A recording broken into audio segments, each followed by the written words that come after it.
Hi guys, Emmanuel here from ASUS. Today I brought the ROG G20 Gaming desktop, which is our latest model in the ROG series. And what's amazing with this one is that it's very slim design and yet very powerful performance. So we have a look at the design itself, very futuristic. On the front we have a Blu-ray drive, which probably will be a DVD when it's sold in the Nordics. We have two pieces of USB as well as headphone and microphone on the front.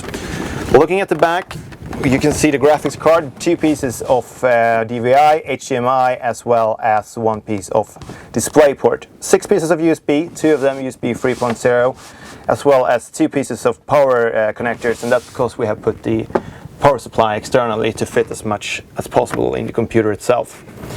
Also nice to know is that we have internal AC Wi-Fi without any external antennas. So next up I'm going to remove the side of the case to show you how the internal design looks. And quite easy to open the case if you know how to do it. First need to remove the top. And then there's 2 screws that I already removed on the top as well as on the bottom.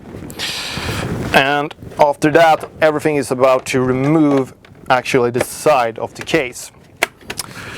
So having a look at the internal design here and then the cooling solutions. We have a graphics card here, GTX 780 in this version. It's a reference design, so we have the exhaust on the back of the computer.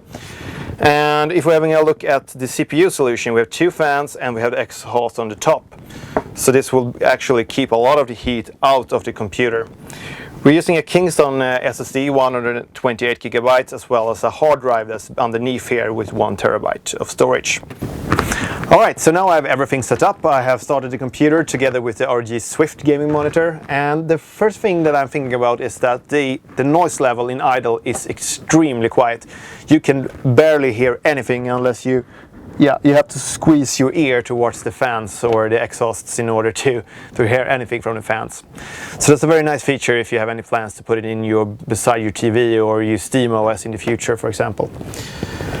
We tried to use a very plain like Windows version, not so much bloatware, and the only thing that we put here is actually something we call ASUS, which is a new interface in order to help make you be able to monitor your computer settings easier. So here's a very gaming oriented interface, and you can see CPU usage, memory usage, voltage settings, as well as fan speeds and temperatures. So it's just having all those kind of monitoring in one space. So hopefully we can have this by dealers in the Nordic countries in October this year. And the price is not yet decided, so you can stick around our Facebook page for more updates. So thank you very much for watching.